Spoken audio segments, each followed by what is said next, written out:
اگرچہ وہ مختصر خطاب ہے لیکن میرا خوشبو عشق محبت صدق لبریز ہے کہ میں کچھ کہنے کی ضرورت نہیں محسوس کرتا۔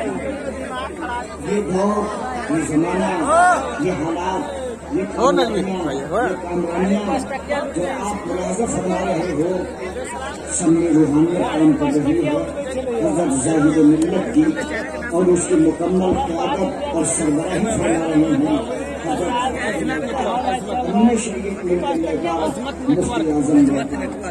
لہٰذا غوثیہ مسلم یووا سمیتی کے تمام نوجوان بڑے قابل مبارکباد ہیں کہ انہوں نے ایسے علماء اور ایسے مشائخ اور ایسے شعراء کو اکٹھا کیا جو واقعی ان کے اس 2 روزہ قرضدارِ ختم نبوت کانفرنس کو ہم کامیابی سے ہمکنار کر دیں۔ اس موقع پر جناب مولانا ضمیر صاحب اور اس کمیٹی کے جتنے بھی معززین ہیں وہ قابل مبارکباد ہیں۔ ہم تمام علماء اہل سنت کی طرف سے ان کو مبارکباد دے رہے ہیں، اور حضرت جلالی صاحب سے بھی گزارش کریں گے کہ وہ بھی ان نوجوانوں کے لیے دعا فرمائیں کہ اس وقت صرف ہندوستان، پاکستان، نیپال، بین ایشیا نہیں بلکہ پورے دنیا میں امن کی ضرورت ہے، انصاف کی ضرورت ہے، ہم آہنگی کی ضرورت ہے۔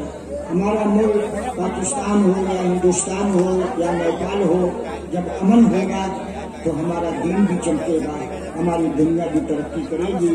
ہم فتنوں، فساد اور یہ اختلاف و انتشار جو اس وقت دنیا میں ہے، ہم اس سے بیزاری کا ثبوت پیش کر رہے ہیں۔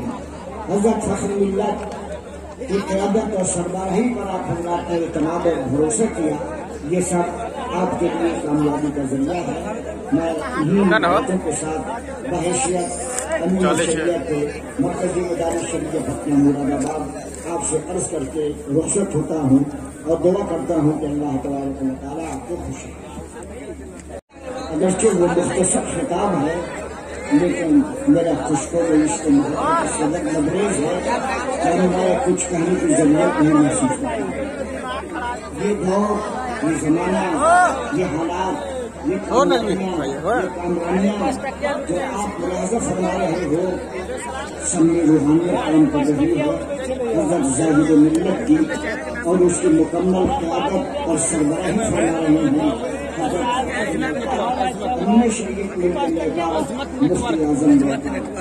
لہٰذا غوثیہ مسلم یووا سمیتی کے تمام نوجوان بڑے قابل مبارکباد ہیں کہ انہوں نے ایسے علماء اور ایسے مشائخ اور ایسے شعراء کو اکٹھا کیا جو واقعی ان کے اس 2 روزہ قرضدارِ ختم نبوت کانفرنس کو ہم کامیابی سے ہمکنار کر دیں۔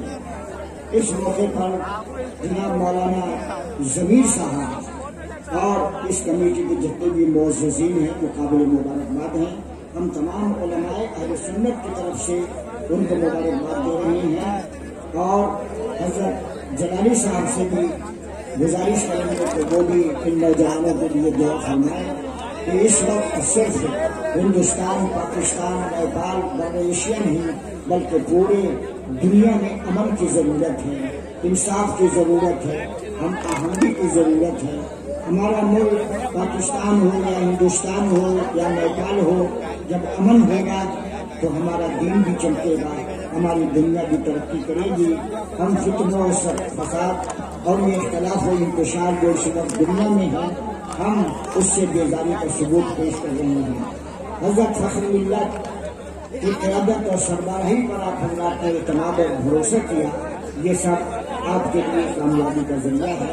میں انہیں باتوں کے ساتھ بحیثیت امیر شریعت مرکزی ادارہ شریعت پٹنہ مراد آباد آپ سے عرض کر کے رخصت ہوتا ہوں اور دعا کرتا ہوں کہ اللہ تبارک و تعالیٰ آپ کو خوش رکھے۔